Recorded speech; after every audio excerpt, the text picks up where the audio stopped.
ini 40 tahun ke atas. Atau kalau yang familiar ini seringkali disebut dewasa madya. Nah, kalau ini mau disatukan dewasa madya dan lansia, pokoknya tahap futuh. Maksudnya 40 tahun ke atas. Kan kalau familiar mah 40 sampai 60 madya, 60 ke atas lansia atau dewasa akhir. Nah, kalau di Islam, pokoknya tahap futuh 40 tahun ke atas. Nah, tahap ini adalah kalau menurut Imam Ghazali mengatakan bahwa tahap ini adalah puncak. Puncak apa? Puncak spiritual. Puncak kematangan spiritual. Dari kata futuh terlebih dahulu, bahwa futuh ini kan buka gitu tah. Keterbukaan lah kalau secara epistemologi, keterbukaan akan hal-hal spiritual. Tapi memang syaratnya agar kita matang di fase futuh, tentu dari taklifnya dulu pun kita harus matang. Nah, gitu ya, semua fase perkembangan ini saling bersinggungan dan saling berkorelasi, berpengaruh dari setiap fase ke fase yang selanjutnya. Jadi kalau di tahap taklif kita tugas perkembangannya dilakukan, insya Allah di tahap futuh kita benar-benar matang secara spiritual, insya Allah, mudah-mudahan ya. Halo, Assalamualaikum warahmatullahi wabarakatuh. Selamat malam karib anak dimanapun berada. Gimana kabarnya hari ini? Semoga pada sehat ya. Amin.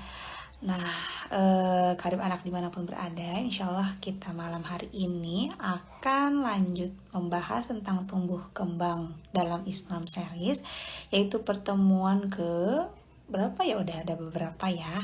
Nah, insya Allah kita akan lanjutkan pembahasannya tentang fase ke-7 dan fase ke-8. Nah, sebelumnya untuk karib anak dimanapun berada yang belum tahu live Instagram sebelumnya, bisa dilihat di live Instagram kami, di profil kami ya, bisa dilihat. Nah, supaya nyambung gitu nantinya.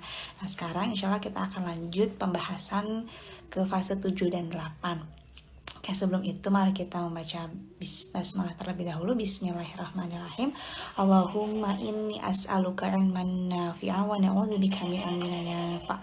Semoga Allah berikan ilmu yang bermanfaat dan menjauhkan kita dari ilmu yang tidak bermanfaat. Dan semoga Allah mudahkan dan lancarkan kegiatan pada malam hari ini ya. Amin ya rabbal alamin. Nah, karib anak dimanapun berada, jadi aku mau review dulu sebelumnya. Kalau kita sudah membahas 1-6 fase ya. Yang pertama itu prenatal, kedua pasca natal, ketiga itu fase anak-anak, keempat itu fase tamyiz, yang fase kelima itu ada amrod, dan yang fase keenam adalah taklif. Nah, kita akan lanjut nih pembahasannya ke fase 7 dan fase 8. Apakah itu? Disimak aja nanti pembahasannya, dan kita hari ini akan ditemani oleh Ambu Eva. Kita langsung invite aja ya. Ditunggu dulu ya.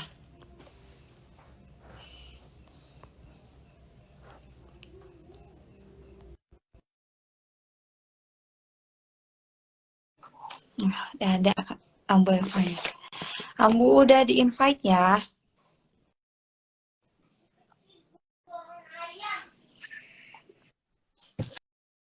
Assalamualaikum. Waalaikumsalam warahmatullahi wabarakatuh. Ambu sehat? Alhamdulillah Kak Novia. Bagaimana Kak Novia pun sehat kah? Alhamdulillah sehat Ambu. Alhamdulillah. Insyaallah Ambu. Mudah-mudahan sehat selalu ya. Amin, amin. Ambu, luar biasa, kita sebelumnya udah ngebahas banyak ini ya, live Instagram. Tetap semangat Ya. untuk Ya, udah 3 series, sekarang series keempat. lo juga ini jadi terakhir dari rangkaian tumbuh kembang dalam dalam Islam series ya Ambu ya. Iya, betul Kak Novia. Tidak terasa ya. Tidak terasa. 4 minggu kurang lebih, 4 pekan. Semoga bisa bermanfaat ya Ambu ya, untuk orang banyak tentunya ya. Dan juga buat saya. Amin ya Allah ya benar. Sama buat saya juga kan ya. Ambu. Ambu, ya kita gimana Kak Novi? Gimana? Kita langsung mulai aja. Oh iya, boleh Kak Novia, sudah selesai kah? Iya. Kita kan waktu beberapa pertemuan kita udah ngebahas 6 fase ya Ambu ya. Ya, Terakhir betul Kak Novia. fase taklif ya Ambu ya. Ya, taklif terakhir Amrod sama Ya taklif. betul. Nah, insya Allah kita malam hari ini kita akan lanjut ya ke fase 7 dan 8. Apa sih itu ya Ambu? Dan Siap, 8. insya Allah. Nah, kepo ya, penasaran. Kasih tahu gak ya? Kasih tahu dong Ambu. Ya, oke. Terima kasih Kak Novia. Kita mulai saja ya. Kita buka. Pertemuan kali ini mungkin sudah dibuka sama Kak Novia. Bismillahirrahmanirrahim. Assalamualaikum warahmatullahi wabarakatuh. Terima kasih Kak Novia. Kita sudah masuk di sesi keempat. Mudah-mudahan Allah senantiasa memberkahi langkah kita, memudahkan langkah kita, dan apa yang nanti akan kita diskusikan itu bermanfaat khususnya untuk diri kita pribadi terlebih dahulu dan umumnya untuk sahabat-sahabat semuanya, karib anak ya, insya Allah mudah-mudahan. Nah, sudah 6 fase perkembangan dalam Islam yang telah kita coba bedah bersama, kita diskusikan bersama. Sekarang saatnya kita masuk ke tahap futuh. Tahap ke-7 ini futuh namanya, dan tahap ke-8 adalah pasca kematian. Nah, pasca kematian ini adalah salah satu indikator yang membedakan antara fase perkembangan yang familiar yang seringkali kita bahas dan fase perkembangan dalam Islam. Bedanya dalam hal ini, ada yang namanya fase pasca kematian. Nanti itu ya, setelah fase futuh nanti akan coba kita bedah. Nah, pertama kita akan bahas fase futuh. Fase futuh ini 40 tahun ke atas. Kalau taklif kan kemarin 15 sampai 40 tahun. Sekarang tahap futuh ini, fase futuh ini 40 tahun ke atas. Atau kalau yang familiar ini seringkali disebut dewasa madya. Nah, kalau ini disatukan dewasa madya dan lansia, pokoknya tahap futuh. Masuknya 40 tahun ke atas. Kan kalau familiar mah 40 sampai 60 madya, 60 ke atas lansia atau dewasa akhir. Nah, kalau di Islam pokoknya tahap futuh 40 tahun ke atas. Nah, tahap ini adalah kalau menurut Imam Ghazali mengatakan bahwa tahap ini adalah puncak. Puncak apa? Puncak spiritual. Puncak kematangan spiritual. Dari kata futuh terlebih dahulu, bahwa futuh ini kan buka gitu, keterbukaan lah kalau secara epistemologi, keterbukaan akan hal-hal spiritual. Tapi memang syaratnya agar kita matang di fase futuh, tentu dari taklifnya dulu pun kita harus matang. Nah, gitu ya, semua fase perkembangan ini saling bersinggungan dan saling berkorelasi, berpengaruh dari setiap fase ke fase yang selanjutnya. Jadi kalau di tahap taklif kita tugas perkembangannya dilakukan, insya Allah di tahap futuh kita benar-benar matang secara spiritual, insya Allah, mudah-mudahan ya. Tapi sebaliknya, jika tidak matang di fase-fase selanjutnya, maka tak sedikit yang di tahap futuh ini makin, ya begitulah, makin menjauh gitu dari yang namanya spiritual. Gitu. Kenapa di tahun 40 tahun ini contohnya adalah Rasulullah SAW yang diangkat menjadi Rasul pada usia 40 tahun. Berarti usia 40 tahun ini benar-benar matang. Karena memaksimalkan potensi, berbagai potensi gitu dalam diri manusia. Yaitu entah itu potensi akal ataupun potensi kolbu. Nah gitu ya, itu benar-benar dimaksimalkan gitu ya. Yang sekaligus di sini dijelaskan bahwa Rasulullah itu memaksimalkan potensi itu dan sekaligus bagaimana memahami masyarakat sekitarnya. Nah, Kak Nurul, how are you? Sehat Kak Nurul? Alhamdulillah. Mudah-mudahan sehat selalu ya Teh Nurul. Amin ya. Saya lanjutkan ya Teh Nurul ya. Terima kasih sudah bergabung. Mantap. Nah itu ya, intinya tahap futuh 40 tahun ke atas itu adalah puncak-puncak kematangan spiritual. Nah, kenapa disebut puncak pula? Karena ia dapat memahami realitas alam semesta. Semuanya tersingkap sehingga hati ataupun kolbu dan akal pikirannya dapat memahami realitas. Jadi lebih realistis. Nah, jadi sudah sudah mulai agak melihat gitu, ekspektasi itu jangan terlalu tinggi-tinggi deh, kita harus lebih realistis gitu di usia ini. Meskipun usia yang sangat produktif, tapi di usia ini pun adalah puncaknya bagaimana kita melihat realitas dunia. Nah, ketika seseorang telah mencapai tahap ini, ia mulai sadar bahwa kesolihan terbaik bukan hanya dinikmati untuk diri sendiri, tapi orang lain juga. Jadi di sini lebih kuat lagi, lebih matang lagi amar ma'ruf nahi mungkarnya. Ya, kalau di sini lebih matang lagi. Nah, kemudian dijelaskan juga pada tahap ini secara keseluruhan kemampuan manusia berada pada tingkat tertinggi untuk teraktualisasi, yaitu semakin matangnya kemampuan berpikir, kognitif, emosi, jadi lebih agak bijaksana gitulah kalau sudah di usia ini, insya Allah ya. Matang dalam berbagai aspek gitu perkembangan dalam diri manusia, jadi lebih bijaksana dengan pengetahuan yang dimilikinya. Makanya ada yang mengatakan bahwa semakin ilmu padi gitu kalau bahasa kita ya, semakin cerdas, semakin merunduk, semakin tawadu. Begitupun ia ketika semakin banyak membaca buku, justru ia semakin merasa dirinya bodoh. Berbeda dengan orang yang baru membaca satu buku, ia seringkali merasa paling pintar. Nah, padahal karena ia baru baca itu saja. Beda ketika ia sudah banyak baca buku. Wah, ternyata saya gak tahu ini, ternyata saya gak tahu ini, ternyata saya gak tahu ini. Semakin banyak orang membaca buku, maka justru ia semakin menganggap dirinya bodoh. Nah, bahkan menurut Imam Ghazali dijelaskan bahwa fase futuh ini idealnya disebut dengan fase aulia wa anbiya. Nah, kenapa? Karena dituntut seperti Rasulullah SAW kasih. Ya, jadi sifat-sifat Rasulullah itu benar-benar harus sudah tertanam gitu, karena kematangan di usia 40 tahun ke atas harus sudah tertanam dalam diri seseorang. Nah, tentulah berpengaruh dari fase-fase sebelumnya. Nah, pada tahap ini pula, selain ada kematangan spiritual, banyak pula Kak Novia mulai nih. Kan di sini mah gak ada lansia, pokoknya futuh aja 40 tahun ke atas ya. Mulai di usia 60 sampai 7 tahun mengalami regresi atau penurunan dari berbagai aspek fisik ataupun psikologis ya, seperti yang sudah kita ketahui. Kalau bahasa Sundanya itu mulai pikun, kalau bahasa gayanya Alzheimer, demensia ya, bahasa gayanya pikun, itulah inti namanya mulai. Karena ini sesuai dengan dalam Quran surat Rum ya, ayat 54. Nah, Allah dialah yang menciptakan kamu dari keadaan lemah, kemudian dia menjadikanmu sesudah keadaan lemah itu menjadi kuat. Jadi asalnya bayi, asalnya lemah jadi kuat. Kemudian dia menjadikan kamu sesudah kuat itu lemah kembali dan beruban.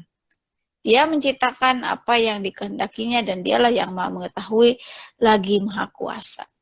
Nah, demikianlah di fase ini, fase futuh pun jika sudah lansia, jadi awalnya dilahirkan seperti bayi dalam keadaan lemah, kemudian ia menjadi kuat di fase remaja dan dewasa, atau sampai fase taksif gitu ya, ia menjadi kuat. Tapi di fase futuh yang di akhir itu lansia, bisa jadi ia kembali lemah, bukan bisa jadi, memang demikian. Ya, meskipun banyak di antara kita yang mampu mempertahankan kesehatan fisik dan mental hingga melewati usia 70 tahun masih tetap sehat, bukan, dan lain sebagainya. Itu luar biasa sekali. Tapi fitrahnya ideal, kebanyakannya gitu, kembali menjadi lemah, yaitu pada masa lansia.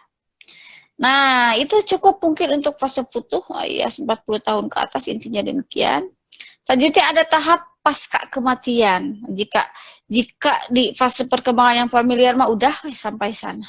Ya, sampai lansia meninggal udah.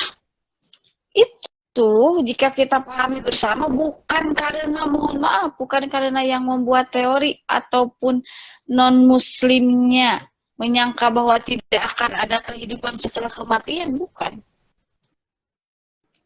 Nah, saya juga baca-baca dong Injil zaman now, Injil yang dipahami oleh non-muslim itu seperti apa.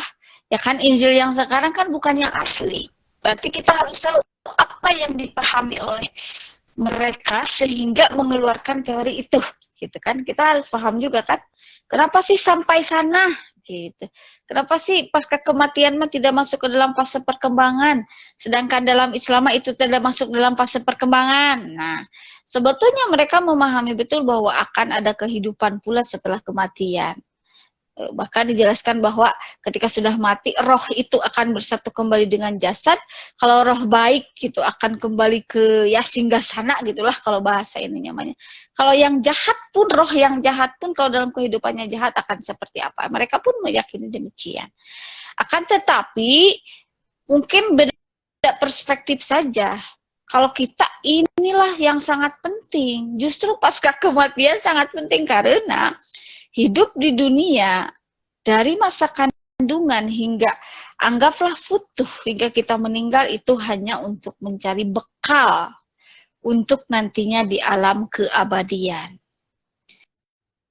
Jadi sangat sayang sekali kalau fase perkembangan kita sampai futuh aja udah lebar orang Islam ya, lebar, muslim-muslimah sampai harus dibahas sampai pasca kematian. Kurang lebih ada 3 fase. Kalau di garis besarnya 3 fase. Pertama fase di alam barzah, yaitu alam kubur, baru kemudian hari kiamat, baru yang terakhir antara surga dan neraka. Itu secara garis besar. Tapi jika dispesifikkan kembali, misalnya setelah meninggal itu kita di alam barzah atau alam kubur, kemudian hari kebangkitan atau sering kita sebut dengan kiamat, baru kita masuk ke padang mahsyar gitu ya. Setelah padang mahsyar ada yaumul hisab, yaumul mizan, yaumul hisab lah intinya. Nah, di sana juga tidak berhenti, ada yang namanya jembatan sirat, siratal mustaqim gitu ya. Nah, yang menentukan cepat atau lambatnya sampai itu tergantung di jembatan ini. Dan yang terakhir baru kita di surga atau neraka. Kita apakah masuk surga tanpa hisab? Amin ya Allah ya Rabbal Alamin. Plus langsung masuk surga. Atau kita na'udzubillahiminzalik dicuci dulu di neraka. Sampai bersih baru masuk ke surga. Surga Firdaus. Amin ya Allah ya Rabbal Alamin. Mudah-mudahan di sini semuanya masuk surga. Yang tertinggi surga Firdaus tanpa hisab. Nah, itulah mungkin secercah yang menurut saya sangat urgent sekali dipahami oleh kita sebagai seorang muslim wal muslimah, bahwa fase perkembangan itu tidak sampai begitu saja, ada tahap pasca kematian yang harus kita imani, harus kita yakini, dan kita harus ada khauf ataupun ketakutan akan itu. Gitu ya. Harus ada ketakutan akan itu sehingga menjauhkan kita dari maksiat dan lebih kita berlomba-lomba untuk melakukan kebaikan. Nah, itu saja mungkin untuk materi kali ini, sedikit saja. Mudah-mudahan silakan jika ada yang ditambahkan. Mangga Kak Novia, Kak Nurul, silakan. Masya Allah, luar biasa ya. Dua fase terakhir yang kata Ambu segitu aja tapi sangat kalau bisa mempersiapkan ya Ambu ya. Betul Kak Novia. Kenapa Kak Nurul? Amin amin. Iya amin. Apalagi yang fase tadi terakhir. Oh, dalam Islam tuh ada fase pasca kematian ya. Gitu. Ya, gitu. Ya, itu titik perbedaannya. Ambu, berarti kalau tadi dikatakan fase futuh 40 tahun ke atas ya Ambu ya, adalah puncak kematangan seseorang gitu ya, secara spiritual, maaf ya, spiritual. Nah, itu akan menjadi tolak ukur ya Ambu ya, maksudnya tuh ketika tadi misalnya orang yang dikatakan bukan baik ya, yang apa ya Ambu ya, yang ya kata-kata dia baik akan baik gitu ya, kalau misalnya yang kurang baik akan jadi kurang baik gitu, atau gimana Ambu? Ya, ada memang yang mengatakan demikian Kak Novia. Teorinya ada yang mengatakan demikian, seseorang itu dilihat, bahkan masa depan itu ada gini, ada seorang yang mengatakan masa depan itu dilihat dari masa mudamu sampai usia 20 tahunan, jika masa itu dia orang yang memang visioner, orang yang memang giat, tidak malas, karena Allah pun tidak menyukai gitu hamba yang malas, hamba yang lemah, pemalas, putus asa dan sebagainya. Maka insya Allah ke depannya meskipun ia dalam keadaan terjatuh atau apapun, ia akan bangkit kembali. Ada yang mengatakan di usia 20. Ada pula yang mengatakan di usia produktif ini 40 tahun lah yang menentukan. Lamun 40 tahun, mohon maaf bahasa kasarnya, kitu-kitu keneh. Ya begitulah sampai ia lansia, menurun sampai ke anak cucu dan sebagainya. Berpengaruh gitu kemungkinan. Meskipun ada ya 1001 gitu ya, 1001 yang ada perubahan drastis dalam kehidupannya Kak Novia. Ya, misalnya kalau dalam sisi spiritual ada yang hijrah lah, ada yang apalah. Tentu ini sangat berpengaruh terhadap proses kematangan spiritual. Ya, tapi memang realita, secara teori kebanyakannya gitu ya. Demikian kebanyakannya jika pada fase taklif dia demikian, maka akan demikian kemungkinan besar ke depan ya. Kalau misalnya di fase taklifnya dia sudah menyelesaikan tugas-tugas perkembangannya dengan baik, maka insya Allah pada fase futuh dia benar-benar mengalami kematangan spiritual. Nah, karena dari spiritual ini terlihat berpisah, tapi spiritual ini menjadi pokok gitu untuk aspek-aspek perkembangan yang lainnya. Aspek spiritual bisa mempengaruhi fisik, bisa mempengaruhi emosi, bisa mempengaruhi kognitif, bisa mempengaruhi hal lain-lainnya gitu dari spiritual. Gitu ya, bahkan Pak Habibie mengatakan bahwa masa dewasamu, masa tuamu tergantung dari bagaimana kehidupanmu sekarang. Jangan jauh-jauh. Kalau kamu ingin melihat masa tuamu, lihatlah masa kamu sekarang hidup kayak gimana. Gitu. Itu untuk anak-anak muda lah di usia 25. Ya kalau lihat kata Pak Habibie almarhum Pak gitu. Wallahu alam Kak Novia. Masya Allah. Wow. Terus gitu. Aduh. Kabar nih, kita yang udah 25 tahun. Tapi Mana ya? 25 tahun. Ya kelihatan kayak 17 ya. Mundur. saya masih kampus pun kayaknya masih cocok lah, Ambu jadi gitu ya. Amin. Allah amin, mahasiswa S2 lah ya, insya Allah ya. Amin, Amin. Ambu mungkin bisa memperkuat kita ya, supaya maksudnya sekarang kita tuh antisipasi gitu ya, atau mempersiapkan fase futuh ini gitu Ambu. Ya. Pertama, kita harus pelajari dulu bagaimana fase perkembangan amrod dan taklif. Semuanya saling berkesinambungan, semuanya sangat dekat, dan ini akan berpengaruh terhadap fase futuh, kematangan spiritual seseorang. Nah, dan ini memang idealnya kita tidak menyarankan sesuatu hal yang mendadak. Satu hal yang mendadak, contohnya seperti kata saya tadi, hijrah. Hijrah itu ada yang memang menjadi positif jika ia nantinya istiqomah, kemudian ia tidak mudah menyalah-nyalahkan orang lain.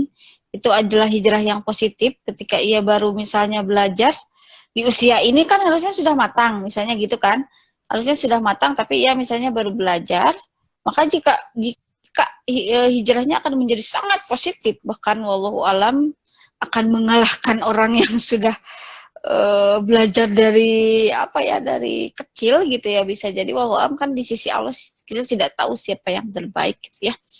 Nah, insya Allah itu akan positif. Tapi jika misalnya mendadak, ini kan di sini penonton banyak yang muda-muda gitu ya, kenapa saya membahas fenomena ini. Kalau bahan mendadak, udah mau mendadak menyalahkan orang lain, merasa paling pintar, kemudian menyalah-nyalahkan orang yang sudah mengaji 40 tahun, 60 tahun, dan lain sebagainya dari segi spiritual, dan merasa paling soleh, merasa paling solehah, merasa paling getol ibadahnya, dan lain sebagainya. Tentu itu menjadi awal untuk sebetulnya gak matang secara spiritual. Makanya ya hal yang pertama yang untuk stimulasi kematangan spiritual, selesaikan dulu di fase taklif gitu ya. Fase taklif silahkan dibaca kembali ini disimak kembali di live IG yang sebelumnya. Nah, maka insya Allah di fase futuh normalnya, fitrahnya, sunnatullahnya, mudah-mudahan kita semua bisa merasakan benar-benar kenikmatan, kematangan spiritual beribadah kepada Allah itu, entah mahdoh atau gak mahdoh itu karena kebutuhan, Kak Novia, bukan karena kewajiban, apalagi kewajiban yang akhirnya menjadi beban. Benar-benar nikmat, sholat nikmat, puasa nikmat, sedekah zakat nikmat, segala nikmat benar-benar. Ya karena sudah matang itu, sudah tahu core value dari ketika kita melakukan ibadah mahdoh dan goer mahdoh itu untuk apa, untuk siapa, dan seperti apa gitu. Tapi kalau gak selesai dengan itu, maka ya akan gitu ya semuanya, hingga lansia pun formalitas. Ibadahnya semuanya formalitas. Ya tentu kan dalam ya kematangan spiritual teh Kak Novia, dalam banget tip gitu ya, dan memang tidak mudah gitu untuk dicapainya. Dan kita tidak tahu 40 tahun ke atasnya kita akan mencapai kematangan spiritual ini di usia yang keberapanya. Tidak tahu. Nah, itu mungkin. Oke, Ambu, jadi penasaran indikator matang spiritual tuh kayak.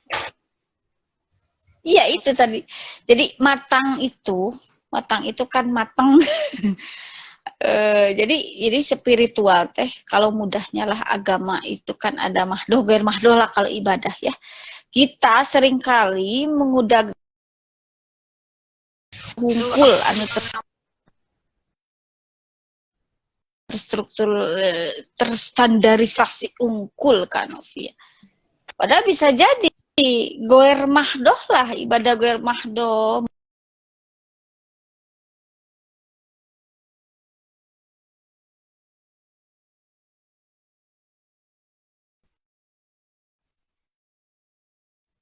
Kamu masuk surga itu bukan karena ibadahmu, bukan karena tahajudmu, bukan karena duhamu, tapi karena rahmat Allah.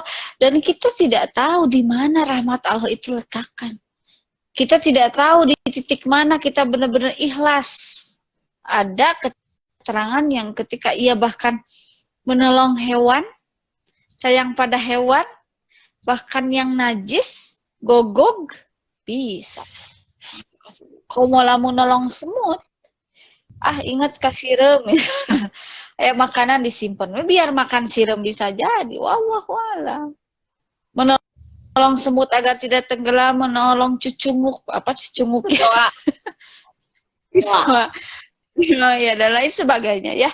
Itu adalah indikator intinya di dua itu kan Novia. Mahdoh, goer mahdoh. Dan kita melakukannya dengan ikhlas.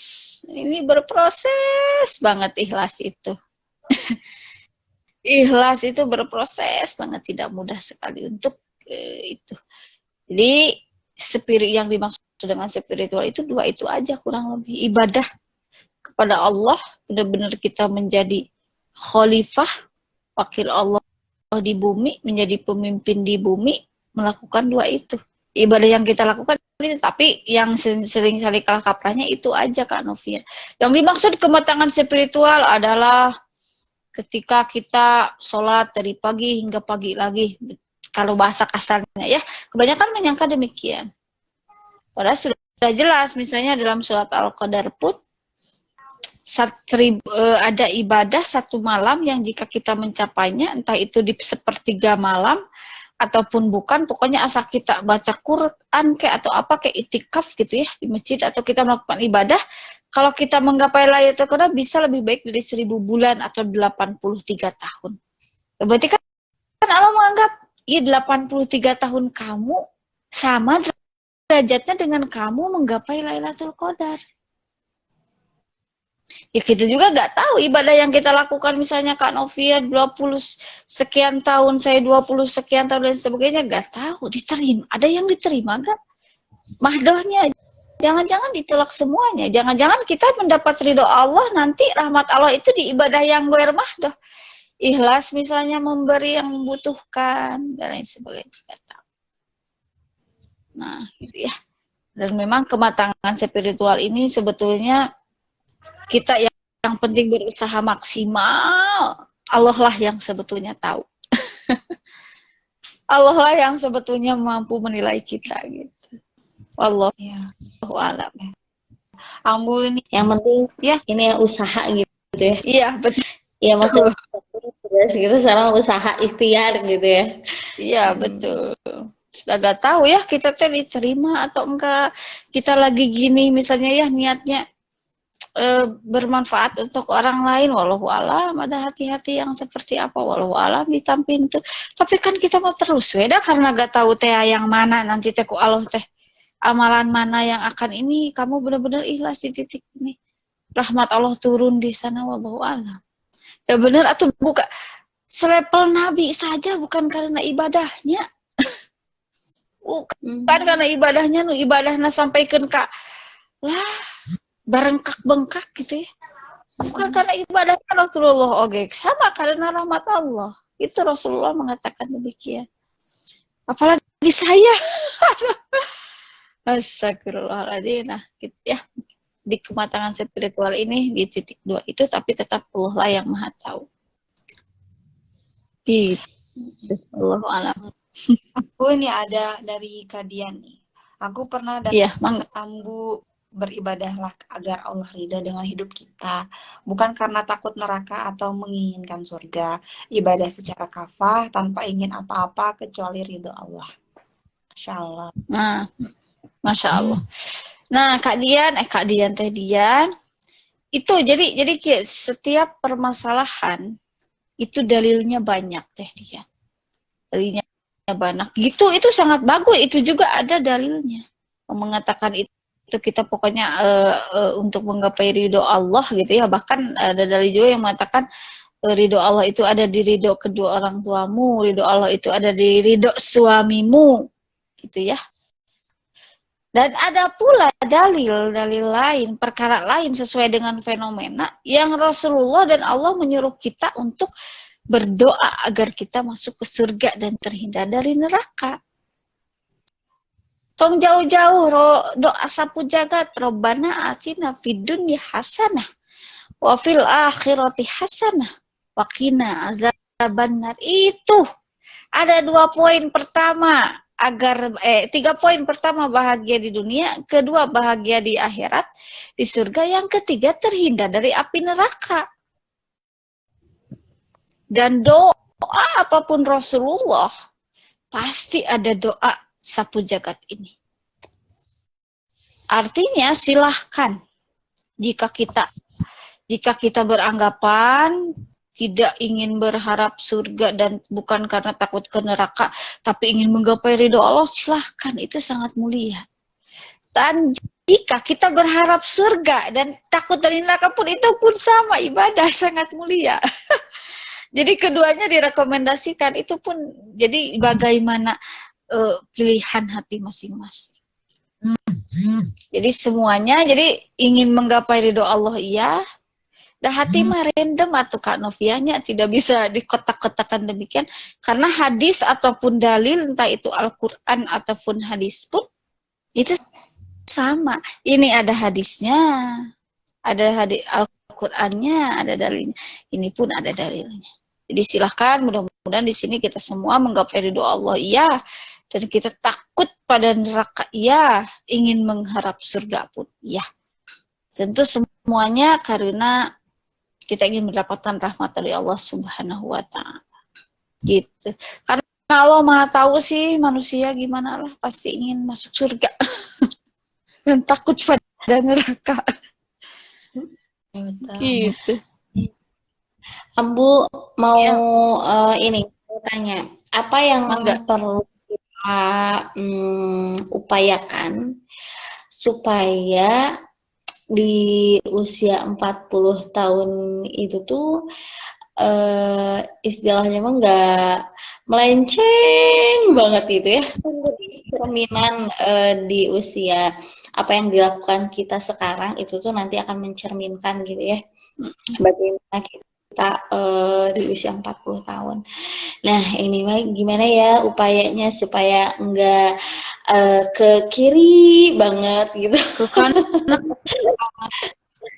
Ya, kiri maksudnya bang. tuh supaya ya mungkin ada belok-beloknya, tapi supaya tidak si belok ini teh ya tidak terlanjur belok gitu. Nah, Ya, dan terus. kalau misalkan ternyata perubahannya terlalu drastis, dikhawatirkan nanti bukannya malah betul-betul kayak ilmu padi, semakin banyak ilmu tuh makin merunduk, tapi malah jadi yang tadi kata Ambu, apa namanya, jadi paling asa sok Iya.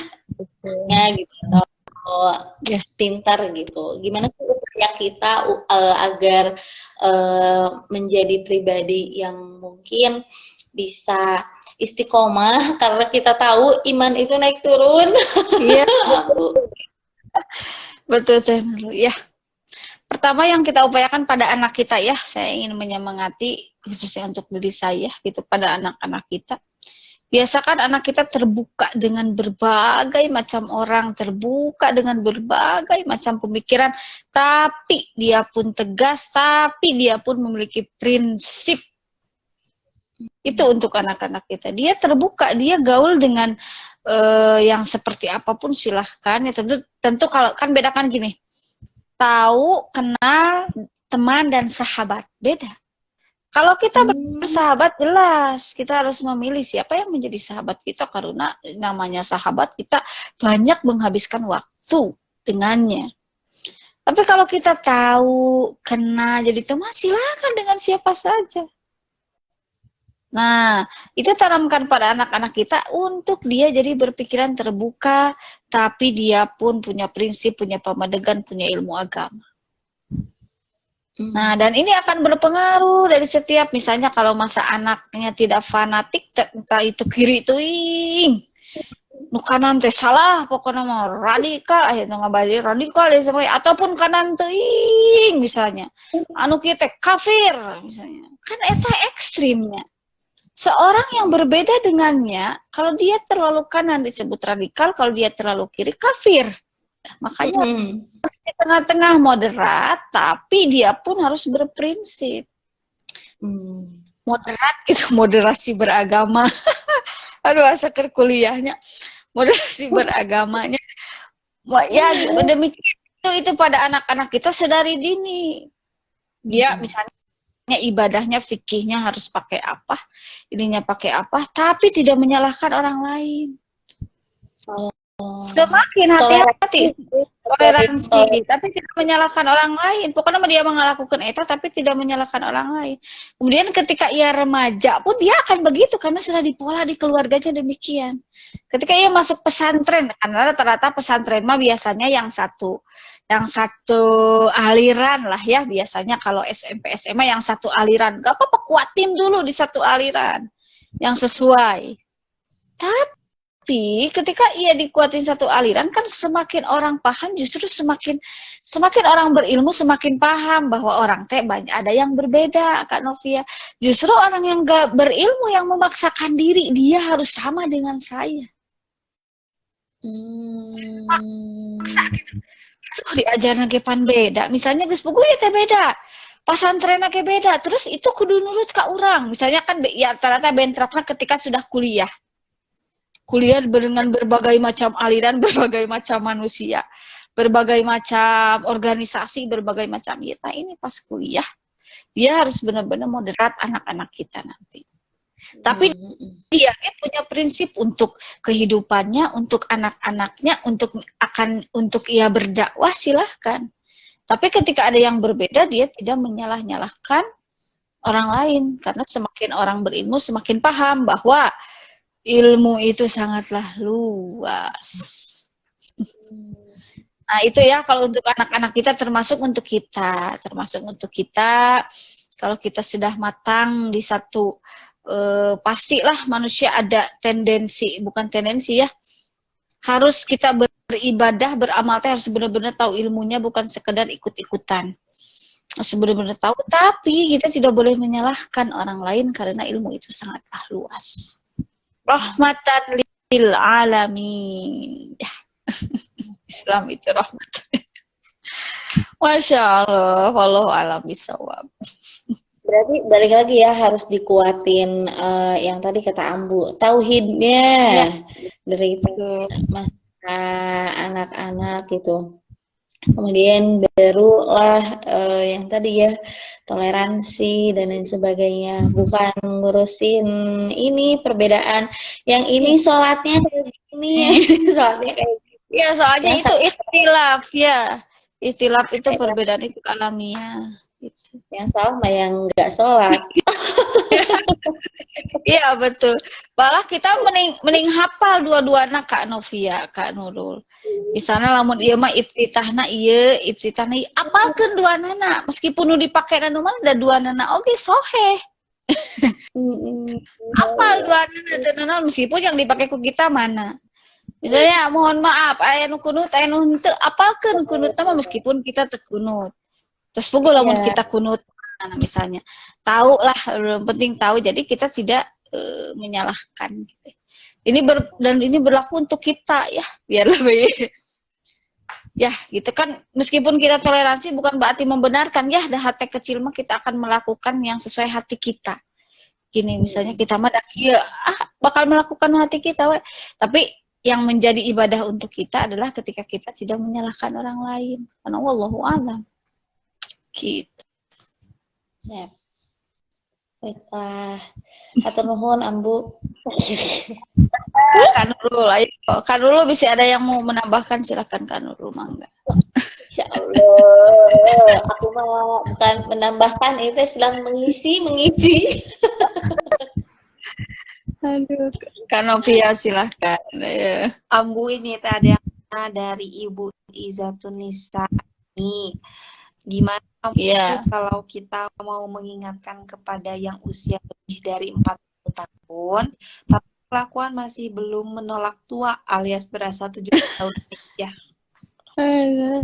Ya, mengingatkan yang memang tadi sudah dijelaskan kalau di usia ini dia tidak terbuka, tidak open mind dari usia fase sebelumnya, maka bakal ngedreg Kak Novia. Tahu ngedreg, keras kepala, egois, merasa pang pinterna, emang. Makanya ketika kita ingin menasehati seseorang, kita harus melihat dulu latar belakangnya. Yang penting kita sudah berusaha maksimal, tentu disesuaikan dengan karakter atau kepribadian kalau kita ingin benar-benar mendekati. Tapi kalau niat kita ingin mendekati seseorang, ingin menasehati seseorang untuk diterima, wah kita bakal kecewa. Untuk selalu omongan kita, nasihat kita diterima pada usia yang 40 tahun ke atas, yang notabene kelakuannya kalau udah lansia. Tadi dijelaskan ya dalam Quran surat Ar-Rum ayat 54, apalagi kalau sudah lansia alias 60 tahun ke atas, dia akan kembali seperti bayi. Ini dalam Al-Quran. Terus buku dina medis nya kitunya sok beuki jiga orok we, tidak mendengar perkataan orang, terserah kumaha dia gitu. Nah, dan 40 tergantung ini usianya berapa dan tergantung bagaimana kepribadiannya. Tapi kalau yang dari sebelumnya memang dia open mind lah ya, ketika dimasuki nasihat, insya Allah dia akan terbuka, bahkan lebih bijak Kak Novia. Bu Izzatun Nisa kalau ini gak salah Umi Azmi kalau gak salah walau alam ya. Bahkan di usia ini, kalau kan menurut Imam Ghazali dikatakan bahwa usia ini adalah fase puncak kematangan spiritual. Kalau benar-benar di usia ini matang, justru ia akan lebih bijaksana. Ketika ada yang ngajak pada hal kebaikan, it's okay. Ketika ada yang mengingatkan ia melakukan kesalahan, ya ia terima. Tapi eta nu dipika sabeleuna mah menu mata clear nama lamun sabalikna. Ya, lamun sabalik nanti eta, lamun justru di usia ini bukannya matang spiritual, tapi itu sisi-sisi ngetreg keras kepala, asapang pinterna, asapang ina, itulah yang menjadi tantangan untuk kita. Tapi tugas kita hanyalah mengingatkan, tugas kita bukan seperti Allah, bukan seperti Tuhan yang membolak-balikan hati manusia. Jika kita sudah berusaha maksimal, merasa sudah berusaha maksimal, silakan serahkan kepada Allah ya. Muqallibal qulub, sabit qalbi ala dinika. Allah yang membolak-balikan hati manusia.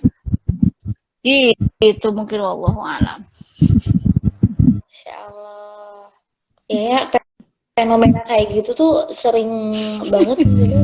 Jadi ya Bu, kayak misalkan jadi tuh siap-siap berteman dengan rasa kecewa.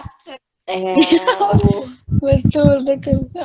Yang mengingatkannya anak muda, dia lagi semangatnya berdakwah misalnya. Anu didakwahanana. Nah, makanya itu harus diluruskan dulu niat berdakwahnya. Gak bisa kita memaksa orang gitu. Rasulullah kan tidak semuanya. Di awal permulaan berdakwah tidak semuanya langsung menerima. Tidak semuanya langsung dicaci maki, dihina bahkan oleh keluarganya pun seperti apa. Apalagi kita gitu, saya sah gitu. Gitu, makanya udah kita berusaha ya mengingatkan dengan cara yang ma'ruf, mengingatkan dengan cara yang baik.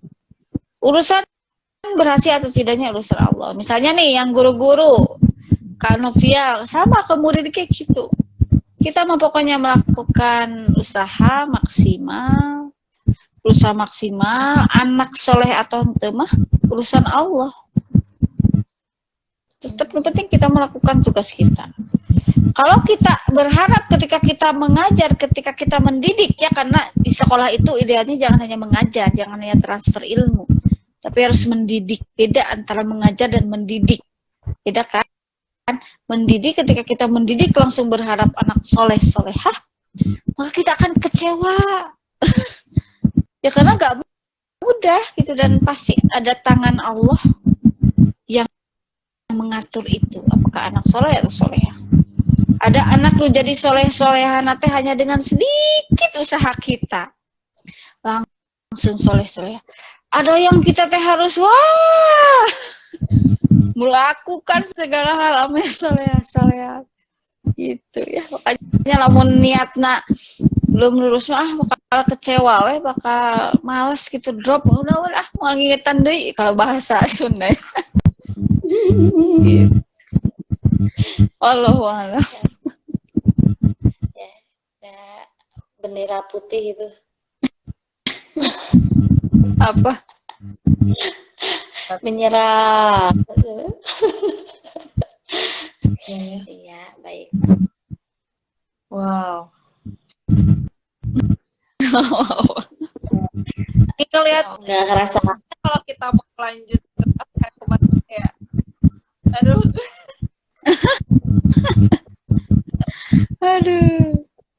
Ya kita nggak pernah tahu kita akan dipanggil apa di Ambu ya. Iya betul. Harus biar sebagian. Iya. Kak Novia.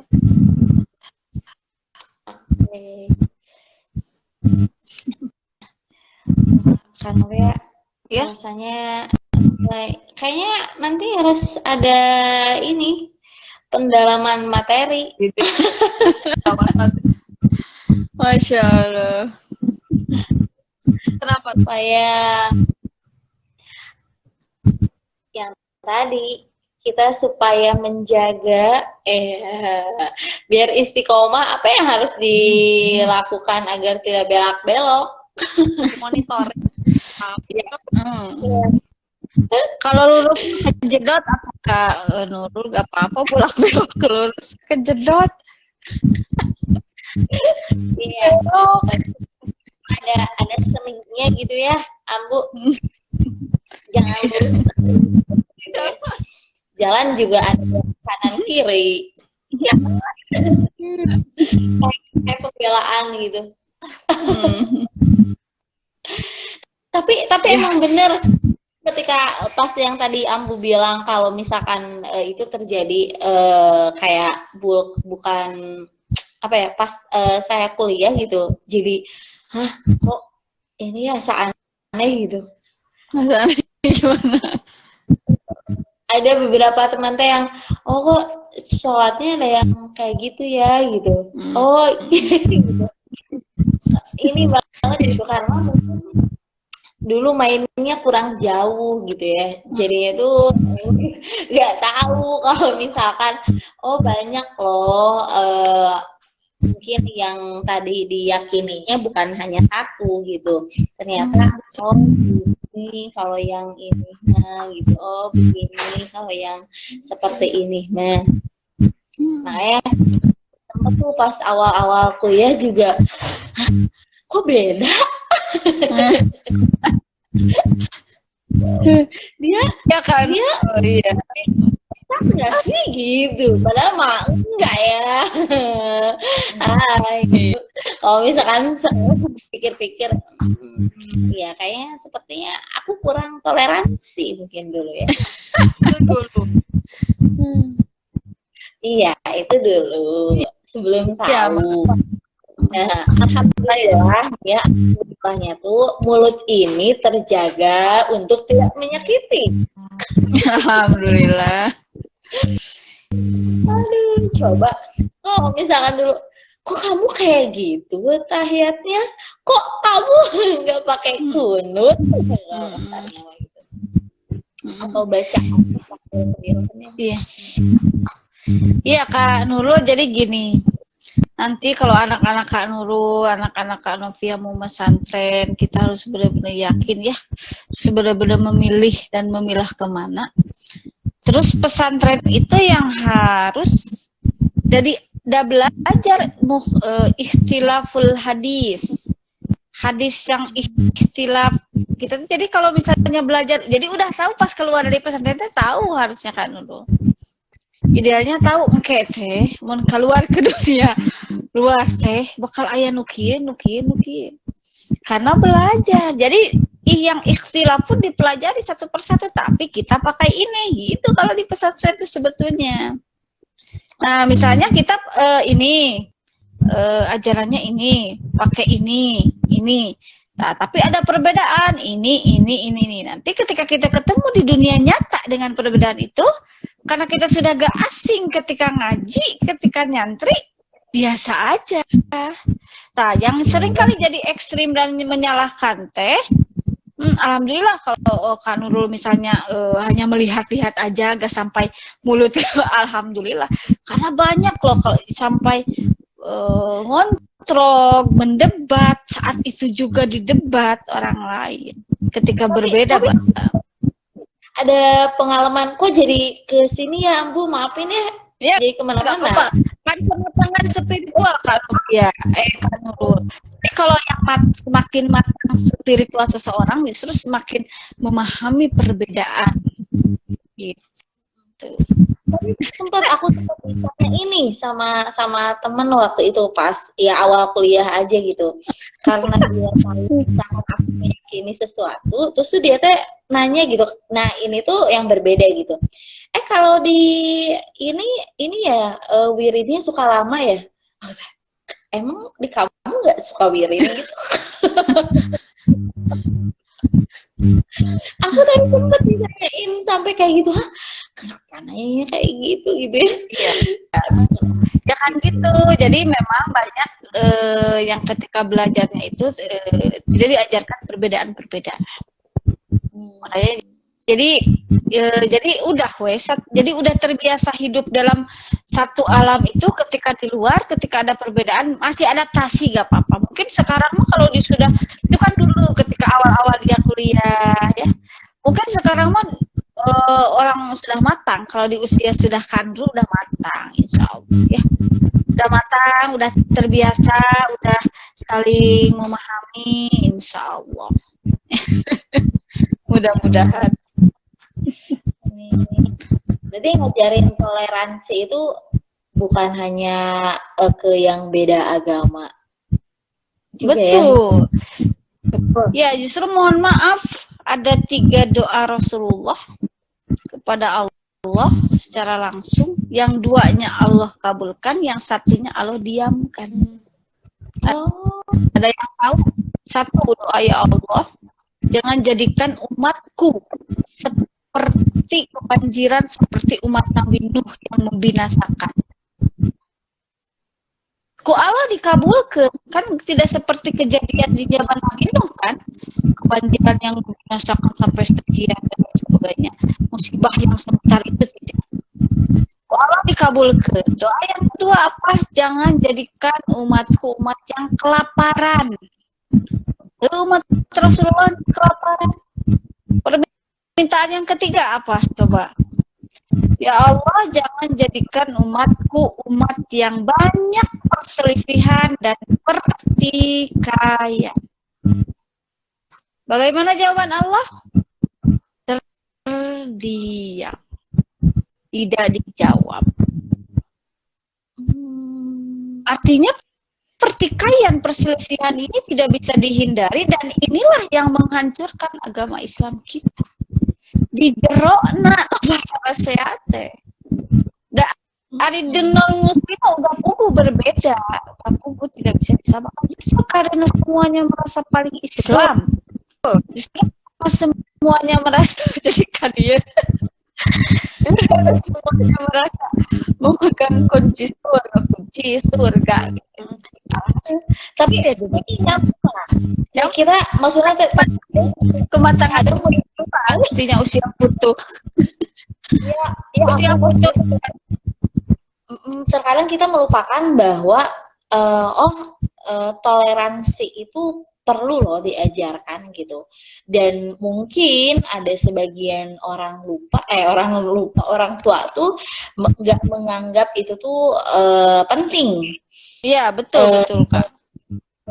Mana nih yang harus kita tadi udah disinggung, setelah tauhid tuh kita juga harus menanamkan yang tadi gitu ya, toleransi gitu. Dari mungkin hal yang terkecil, sehingga yang tadi disebutkan oleh Ambu, kalau perselisihan, perdebatan itu tuh terkadang terjadi di internal sendiri gitu ya. Kuliah toleransi, dan memang dari kemarin waktu itu tuh Pak memang kalau lebih serem kalau intoleransinya itu terjadi dari Islam gitu, dan dalam nggak cuma Islam, mungkin bagi ya misalnya agama Kristennya gitu, nah itu lebih dibandingkan dengan agama yang lain. Iya, betul. Gitu lah. Meskipun agama yang lain juga pasti ada konflik internalnya. Semoga kita hitung dari yang begitu. Iya, betul. Ya. Intinya begitu ya. Apa ya? Di usia futuh itu kematangan spiritual dan indikatornya mahdoh goer mahdoh. Yang mahdoh mah sudah jelas, kebanyakan kita memahami itulah kematangan spiritual. Tapi yang sering kali kita salah kaprah itu di goer mahdoh, dianggap tidak penting, dianggap itu bukan ibadah.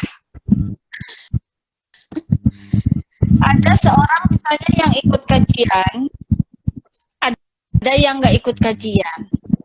Yang ikut kajian dia menuntut ilmu, yang nggak ikut kajian dia sedang mengurus ibunya yang lansia. Nah, di hari yang sama dia sedang mengurus ibunya lansia.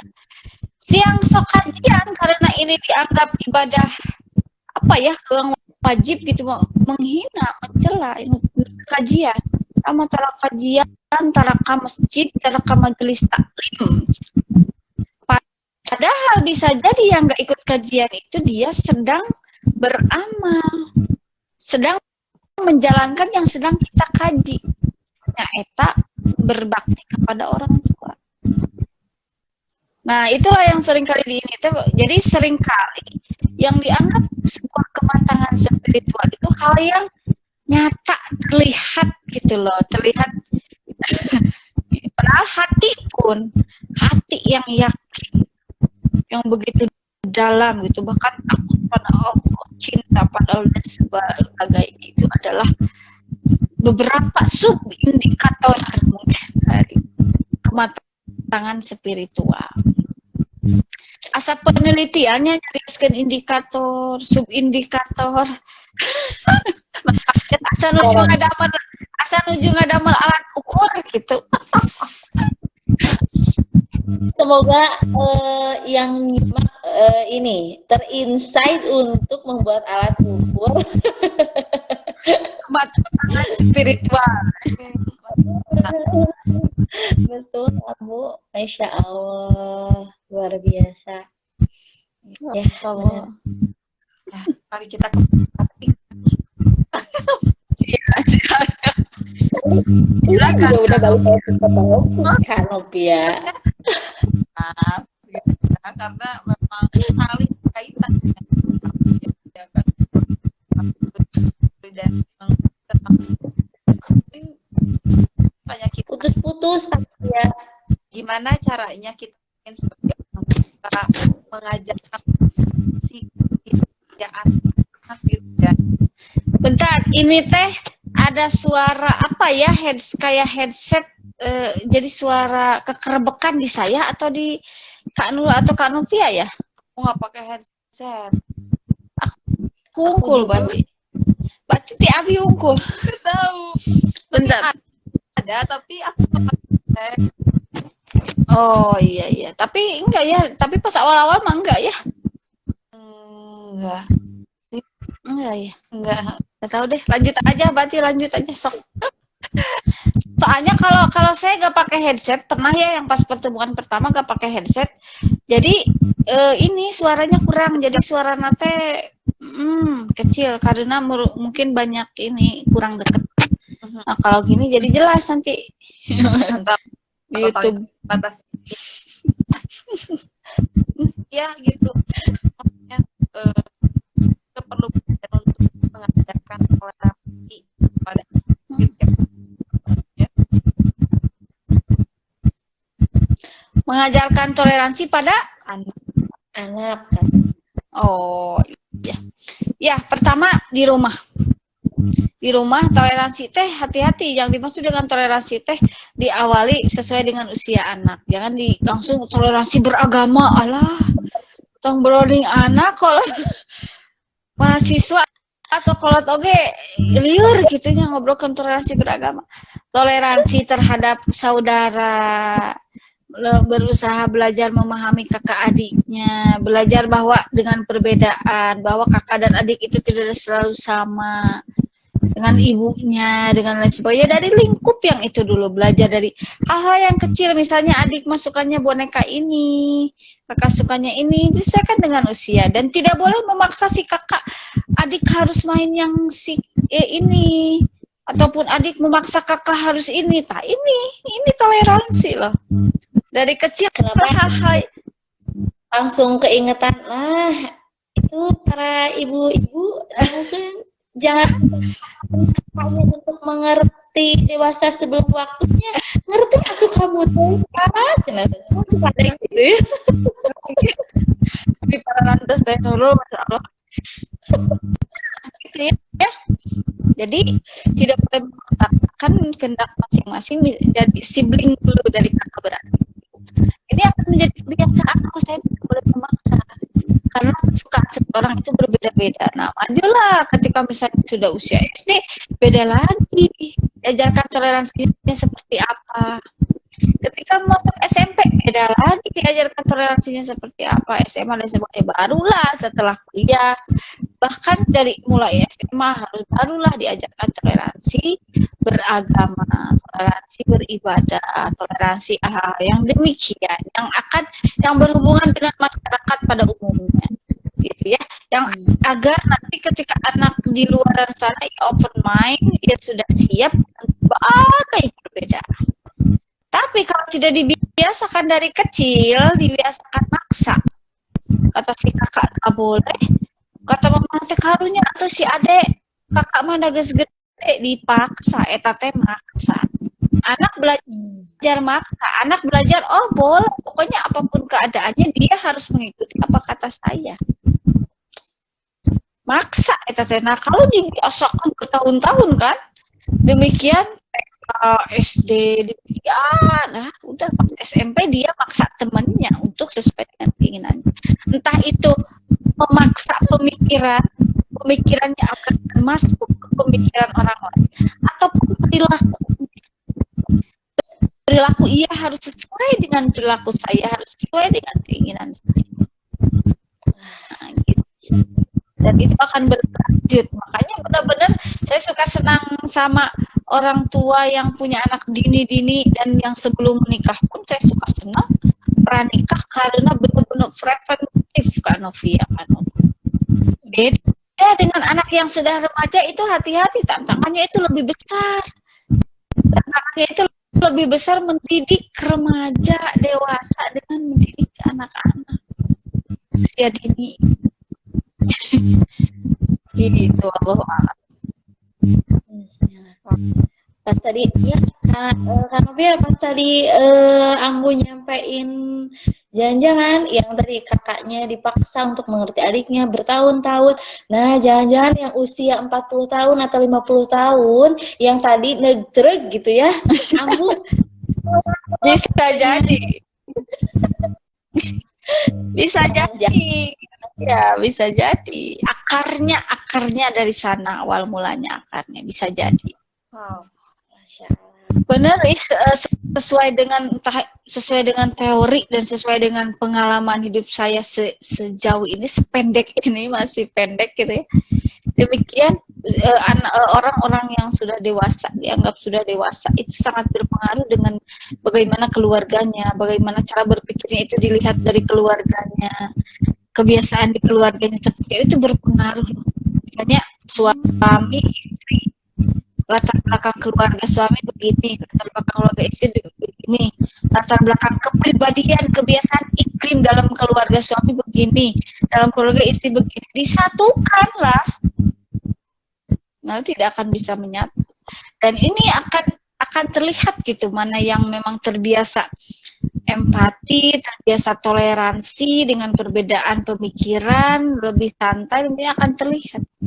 Dibandingkan dengan keluarga yang memang, mohon maaf, jika kasar-kasarnya bisa disebut keluarga toksik yang suka memaksa kakaknya, memaksa adiknya, memaksa ayahnya, memaksa ibunya, memaksa anaknya, memaksa dan lain sebagainya orang lain untuk seperti yang diinginkan. Ini akan berpengaruh di kehidupan masyarakat itu. Tadi observasi dilakukan penelitian pula ketika di keluarga anak itu, di lingkungan sekolah, di lingkungan kampus, di lingkungan masyarakat pun kurang lebih demikian polanya itu. Wallahu a'lam. Ya, muhasabah diri lah. Ada di situ nggak ya? Ya.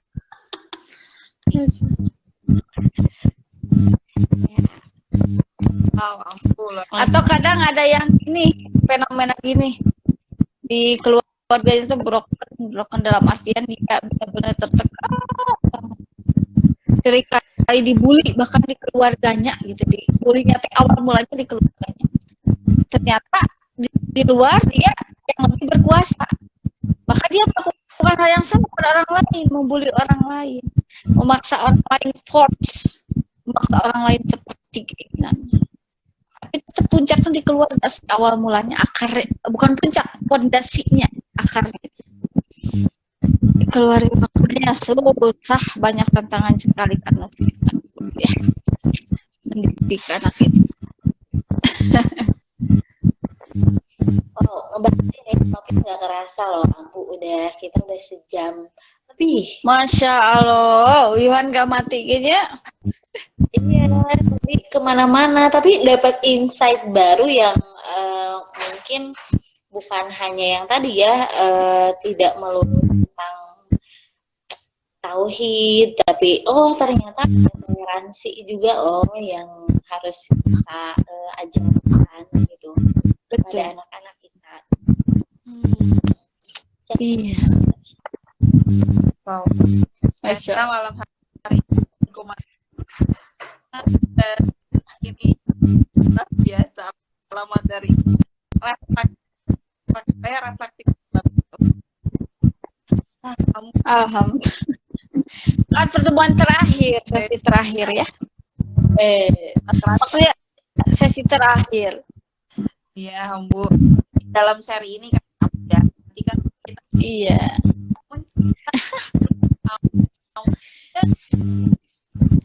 Kan nanti ada seri yang lain. Oh. Iya. Siap, insya Allah, insya Allah. ini kamu mungkin sebagai ya Bu ya, ada yang sampaikan statement. Iya, baik. Terima kasih Kak Novia, Kak Nurul, dan sahabat-sahabat semuanya yang telah bergabung. Kita telah membahas 8 fase perkembangan dalam Islam, pranatal, pasca-natal, kemudian apa lagi?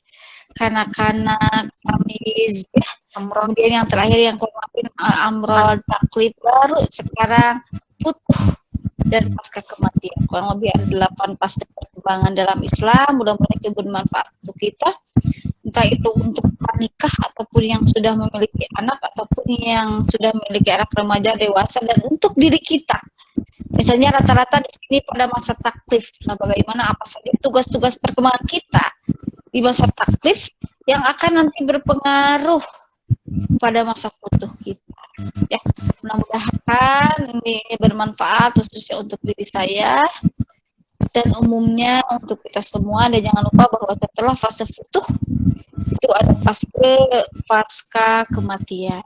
Ya, kita lansia, kalau itu pun umurnya sampai lansia, kalaupun itu sampai sana, kalau itu pun Allah berikan panjang umur dan keberkahan, amin ya Allah ya Rabbal alamin, kita akan meninggal kapanpun, dimanapun, mudah-mudahan husnul khatimah, dan kita akan melewati fase-fase pasca kematian hingga terakhir puncaknya adalah di alam keabadian, entah itu di surga ataupun di neraka. Mudah-mudahan di sini semuanya kita masuk ke dalam surga Firdaus tanpa hisab. Amin ya Allah rabbal alamin. Nah, itu saja, mungkin sekali lagi saya ucapkan terima kasih dan mohon maaf kepada Kak Novia, Kak Nurul, dan sahabat-sahabat semuanya apabila ada ucap kata atau hal-hal yang tidak merenah gitu ya. Itu saja, mungkin kebenaran yang milik Allah, kesalahan murni dari mulut saya pribadi sebagai orang yang awam, dhaif, dan manusia biasa. Itu saja, wallahu a'lam bishawab. Wassalamualaikum warahmatullahi wabarakatuh. Atur nuhun Kak Novia, Kak Nurul. Sampai di yang luar biasa banget.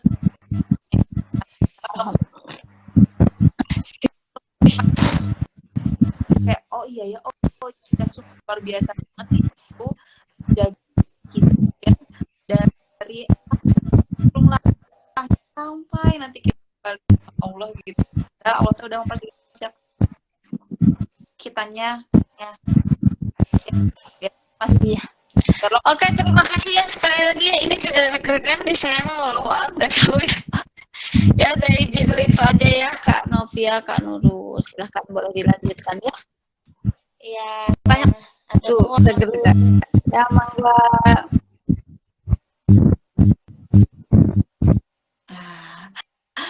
Kan luar biasa ya untuk malam ini, penutup yang meskipun tadi ada kemana-mana, tapi setidaknya kita bisa dapat atau tarik benang merahnya mungkin ya di yang sesi terakhir ini, dimana ternyata mempersiapkan untuk ke fase futuh ini tuh balik lagi ya, lagi-lagi nggak tiba-tiba gitu. Gimana kita sekarang untuk ke depan mempersiapkan dari fase-fase ya. Ha, alhamdulillah dari seri udah selesai kan Nurul. Insya Allah mungkin Betul. ada selanjutnya di situ aja di Instagramnya Karina. Yang mau join ke grupnya boleh. Jadi misalnya sih masuk profile ada di situ ya linknya biar informasi terbaru. Terima kasih banyak ya anak Anda yang sudah sampai ketemu lagi di sesi selanjutnya. Terus sudah menemani. Banyak juga, maaf ya. Assalamualaikum warahmatullahi wabarakatuh.